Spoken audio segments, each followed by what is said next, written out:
Qual é o peso do emaranhado burocrático para o desenvolvimento do Brasil? Da demora em abrir uma empresa até o tempo gasto no pagamento de impostos, a burocracia cobra um preço alto. Um dos reflexos disso é a colocação sempre baixa do Brasil nos rankings de competitividade. Somos menos atrativos do que nossos vizinhos Uruguai, Chile e Colômbia, países que souberam simplificar seu ambiente de negócios ao longo dos últimos anos. A exemplo da iniciativa recente do governo federal, que ganhou um nome bem mais simples, é preciso fazer essa agenda avançar de forma mais rápida em todas as esferas, propondo medidas práticas e objetivas. Essa simplificação que a sociedade espera há tanto tempo é o tema do segundo capítulo da série Pensando o Brasil, lançada pela FEComércio de São Paulo. O conteúdo que você assiste agora, que foi gravado no início de janeiro de 2015 nos Estados Unidos, mostra o olhar de diversos especialistas, brasileiros e estrangeiros, em torno da burocracia e de um país que ainda é visto lá fora como uma economia fechada.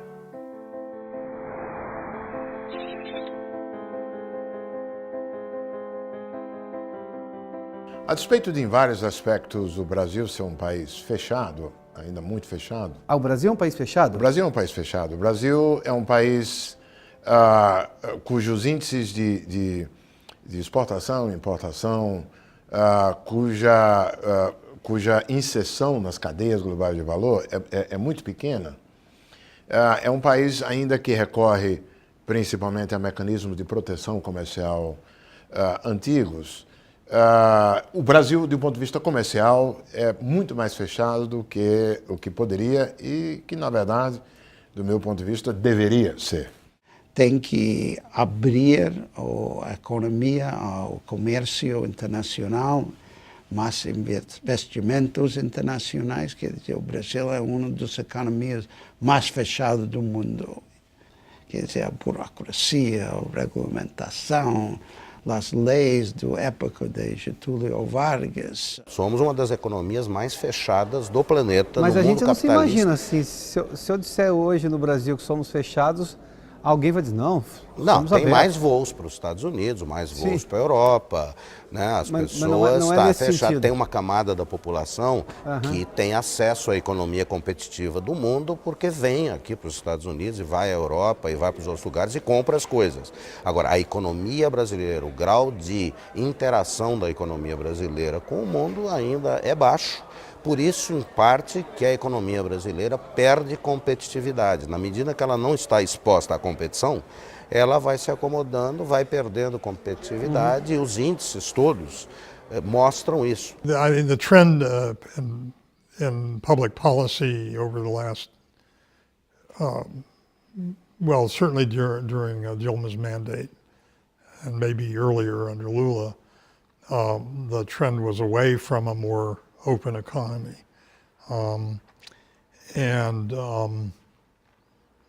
So that it was deliberate at some level.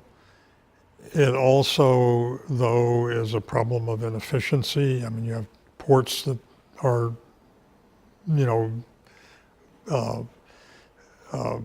lessons in inefficiency. Yes. The trucks lined up for days and miles. You have airports that are in terrible shape, you have roads. Absurdo nós buscarmos ser uma economia de mercado, Estado competitivo no comércio internacional, mas com milhões de entraves e métodos protecionistas no nosso modelo industrial, no nosso modelo produtivo. Então a indústria muitas vezes também não tem estímulo para produzir melhor, para competir, ela depende, ela se guarda debaixo do modelo tributário das leis brasileiras e segue na sua perpétua ineficiência. Por exemplo, as empresas brasileiras, elas também estão encontrando, certamente dentro do país, os limites de como fazer as coisas e eles não podem melhorar sem uma melhora nas regras do jogo, como eles fazem as coisas.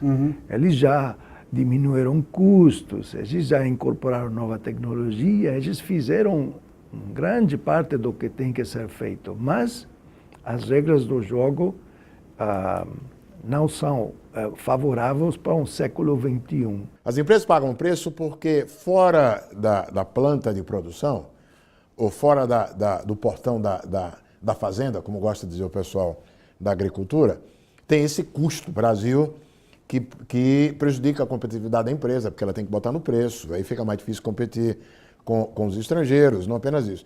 Mas para o país ela também tem um desperdício, uma perda de produtividade, porque se trata de gente talentosa, se trata de recursos materiais que poderiam estar sendo utilizados de maneira mais produtiva e que são utilizados para enxugar gelo, para fazer coisas que não agregam valor. Na medida em que a economia começa a dar menos resultados, e isso aconteceu a partir da crise mundial de 2008, que foi um momento no qual o Brasil deveria ter provavelmente mudado de estratégia e de uma estratégia, enfim, voltada para o estímulo ao consumo, que foi o que aconteceu no Brasil já no presidente Lula e continuou no primeiro mandato da presidente Dilma. O Brasil seguiu nessa estratégia e, enfim, demorou muito para voltar-se para uma estratégia voltada ao estímulo do investimento, com a maior capacitação do país, com maior produtividade, com capacidade de competir. Os outros países, inclusive os países do nosso entorno, como o Chile, como o Peru, como a Colômbia e o próprio México, voltaram-se, enfim, para os eixos mais importantes da economia, conseguiram avançar mais do que nós em reformas estruturais e, resultado disso, enfim, o Brasil ficou numa posição de desvantagem. E a desvantagem brasileira é apontada em uma série de estudos que avalia a competitividade entre os países. Um deles é conduzido pelo Banco Mundial e se chama Doing Business. Um dos pontos analisados é a facilidade de se fazer negócio. Neste quesito, o Brasil ocupa a posição de número 120 entre as 189 economias pesquisadas. Estamos atrás de países como a Colômbia, o 34º lugar nesse quesito. Em relação ao pagamento de impostos, que é outro item analisado, nosso resultado é ainda pior. Das 189 nações, estamos na posição de número 177. Quem fala um pouco mais sobre essa metodologia e os resultados desse estudo é o conselheiro sênior do Banco Mundial, Otaviano Canuto, e a coordenadora do estudo, a economista Rita Ramalho. O Brasil, o Banco Mundial, faz já há mais de 10 anos um trabalho que eu reputo muito interessante, que é o seguinte: a gente pega a vida de uma empresa, entre o nascimento da empresa, a criação, o registro e a eventual morte, a falência, fechamento. E a gente divide a vida de uma empresa em 10 dimensões. Entre abrir e fechar, tendo no meio ter acesso à energia, contratar alguém, demitir alguém, resolver pendências judiciais sobre contratos com outras empresas e assim por dentro. Né? E aí o banco pega em mais de 180 países e contrata empresas locais para reproduzir os procedimentos exigidos em cada um desses países para cada uma dessas dimensões. Olha, com exceção do indicador ter acesso à energia, é ter acesso, e hoje nem mais é ter acesso barato, não é? Só ter acesso, o Brasil vai bem. No resto, o Brasil é dos piores no mundo. Por exemplo, em São Paulo demora 3 meses e meio para conseguir abrir uma empresa, para fazer todos os processos necessários para abrir uma empresa e pôr um negócio a funcionar. No Rio é um bocadinho melhor, mas demora quase 2 meses também, portanto não é assim tão bom. Enquanto que a maioria dos países que nós medimos, a vasta maioria, mais de 100 países daqueles dos 180 que nós medimos, demora menos de 20 dias para abrir uma empresa. Portanto, a grande maioria dos países é muito mais simples e célere o processo. Qual o tempo de ação efetiva para reduzir os entraves brasileiros para melhorar a situação no ranking? Depende do tipo de indicador, de qual é a área, quer dizer, pode demorar um ano, pode demorar 2, 3 anos, mas normalmente as medidas do que nós vimos têm um efeito de curto a médio prazo. Normalmente depende também se é uma simplificação, por exemplo, a nível de dos tribunais, do funcionamento dos tribunais, isso demora a ter mais mais tempo a que se veja o efeito dessas alterações, porque são sempre processos mais complicados, mas no aspecto, por exemplo, da abertura de empresa, da transferência de propriedade, se há uma simplificação clara e direta com o alvo de simplificar o processo, eu acho que aí normalmente num ano vê-se logo os resultados. Deixa eu dar outro exemplo, que é o exemplo clássico e está bem reconhecido no Brasil. O tempo para pagar impostos. Não estou falando aqui da carga tributária, não estou falando aqui do volume de impostos que as empresas pagam, não. Estou falando do tempo. Do tempo. Ou seja, do número de mão de obra, de gente que a empresa tem que contratar para fazer a tarefa burocrática de pagar impostos. E no Brasil é absurdamente mais do que o quádruplo dos nossos vizinhos, para não falar dos países da OCDE. Você tem no resto do mundo muitos países que fizeram reformas também nos últimos anos, não só nos 90. Então você vai acumulando o efeito pro investidor de 20 ou 30 anos de reformas.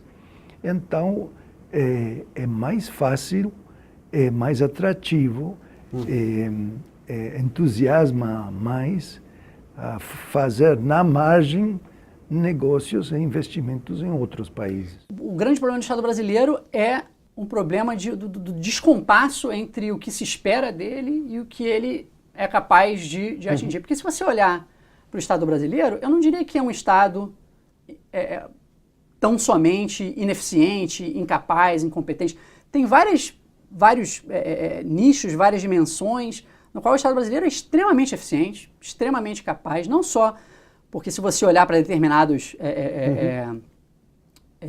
segmentos, vamos dizer, da burocracia estatal brasileira, são extremamente capazes. Basta olhar a Receita Federal. O Brasil consegue arrecadar impostos de uma forma que países do mesmo patamar de desenvolvimento não conseguem. Por que o Estado consegue ser eficiente em algumas áreas e não em outras áreas? Uma bela pergunta. Uma hipótese é a politização, que a politização de algumas agências diminuiria a capacidade dessas agências. E, de fato, quando a gente compara, por exemplo, o Ministério da Fazenda, de altíssima capacidade, com, por exemplo, o Ministério dos Transportes, a gente vê que há uma politização, uma partidarização dos cargos dentro desses, do Ministério dos Transportes muito maior. Agora, uma outra questão ali que é muito importante levar em conta e que a gente vê na nossa pesquisa é a questão de quão dominantes são os partidos dentro das agências. Então, por exemplo, uma agência que foi criada recentemente, o Desenvolvimento Agrário, o Ministério do Desenvolvimento Agrário, ele é muito mais corrupto do que outras agências. A gente vê uma correlação muito forte ali entre dominância de um único partido e problemas dentro da burocracia. Eu sempre conto essa história de um amigo meu aqui, né, colega meu aqui, que uma vez estou aqui trabalhando no meu escritório, ele bate na minha porta, ele é sueco. Ele fala assim: Felipe, eu estou precisando de uma coisa aqui, eu estou precisando que minha mulher precisa mandar uns documentos, umas cópias de documentos lá para a Suécia, e eu preciso que você autentique para mim a cópia. E eu autenticar a cópia? Assim, não, você olha aqui, ó, tá aqui o original, tá aqui a cópia, você diz que você assina aí, diz que você conferiu. Como assim? Não, porque na Suécia é assim, você pede para qualquer cidadão e o cara dá fé de que aquilo é... E eu fiquei chocado, né? Falei assim, o que é isso? Imagina no Brasil se isso fosse... Por que não é? Agora, aquilo existe dentro de um contexto, né? Dentro de um equilíbrio social no qual você não pode tentar implementar né? Muitas vezes isso é uma coisa que não é só no Brasil. Muitas vezes você vendo políticas de desenvolvimento pelo mundo afora, o cara fala assim, não, o que o país X da África, o que a Zâmbia tem que fazer é passar uma lei de licitações igual a da Dinamarca, porque isso é o best practice, né, que se chama, né, é o estado da arte Aí o cara vai lá, passa uma lei lá pô, igualzinho, copiou lá da lei da Dinamarca. Não adianta nada, porque não é só o que está escrito, né? Não é só a canetada, né? Você pode, muitas vezes, tentar resolver na base da canetada, mas você vai ter vários efeitos colaterais que vão ser um pouco complicados. De novo, isso não é para justificar imobilismo de forma nenhuma, e não é para dizer assim, eu acho que existe muito espaço no Brasil para você reduzir, você não precisa virar a Suécia, né? Mas existe, entre o Brasil e a Suécia, existe um espaço, e você pode mover nessa direção, mas eu acho que, de novo, achar que a canetada vai levar você todo esse caminho, não vai. O nosso conceito de eficiência ainda é muito ultrapassado, né? Se o sujeito conseguir fazer algo minimamente razoável, achamos que o sujeito é ultra eficiente, etc, etc. Não é. Então, nós precisamos pensar, desburocratizar o Estado e pensar a eficiência a partir de outros parâmetros, a partir da produção qualitativa, a exigência sobre a produção qualitativa, a consistência da produção qualitativa, né? E a penalidade quando isso não acontece, como parte do processo de desenvolvimento e da eficiência do Estado. Agora, isso é um vespeiro, ninguém quer tocar. Uma alternativa seria confiar mais no cidadão comum, menos regras para as empresas, menos entraves para o empreendedor e mais foco sério nos problemas que mais afeta a nossa competitividade internacional, que são problemas, afinal, simples. Eu faço um convite que as pessoas pensam, vamos, sim, entender que há várias coisas. Burocracia, menos burocracia vai ajudar. Sistema fiscal mais eficiente vai ajudar. Eliminar corrupção e gastos desnecessários vai ajudar. Nível de educação maior, de maior entendimento das coisas para um debate político mais rico, vai ajudar. O melhor livro escrito sobre Brasil, acho que era escrito por um austriaco, se chama Stefan Zweig, em 1942, que foi o título do livro, um livro curto, O Brasil, o país do futuro. Quer dizer, sempre vai ser o futuro, porque sempre quando chega a um nível, a gente quer mais, quer melhor. O que nos falta, em grande medida, ter o que eu chamo de pacto nacional. Criar políticas públicas necessárias, sistemáticas, planejadas, organizadas, de médio e longo prazo. Não como uma plataforma partidária. O Brasil tem uma massa crítica, uma massa intelectual farta. Tem profissionais altamente qualificados e gabaritados para moverem essas reformas. Agora, resta saber se nós vamos seguir com esse modelo de privilegiar a eficiência, a competência, ou queremos privilegiar a acomodação de interesses. Então, nós precisamos decidir o que nós queremos. Dentro dessa lógica brasileira, desse histórico de posicionamento nessa pesquisa, a senhora está otimista ou pessimista em relação a esse posicionamento brasileiro de decidir ser mais simples, menos burocrático, mais efetivo para ter um avanço mais rápido?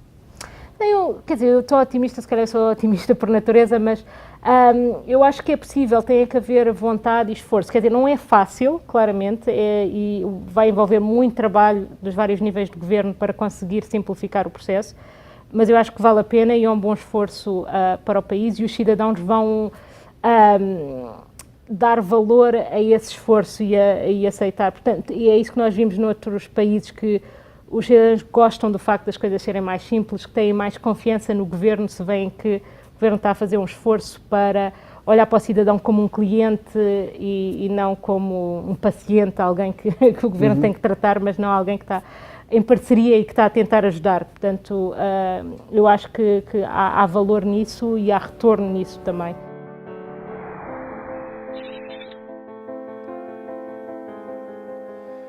Em um país considerado fechado e burocrático, a regra é simplificar.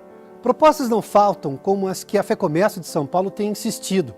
Entre elas, a centralização de serviços por via eminentemente eletrônica. Nesse sentido, a criação de um portal único capaz de centralizar e integrar todos os processos já seria um enorme avanço em termos de competitividade. A adoção de um número único de registro nos níveis municipal, estadual e federal é outra proposta. Integrar todos os órgãos, como o Ministério do Trabalho e os sindicatos patronais e de empregados, também simplificaria a realidade de quem quer empreender. São maneiras simples, mas capazes de reduzir a malha burocrática do Brasil. Afinal, não existe avanço econômico se o empreendedorismo não for tratado como prioridade. O governo, é claro, tem um papel central nessa mudança, mas não podemos esquecer que a burocracia também está atrelada aos diversos grupos de representação da sociedade. Se queremos, de fato, simplificar o ambiente econômico, é hora de nos envolvermos para valer.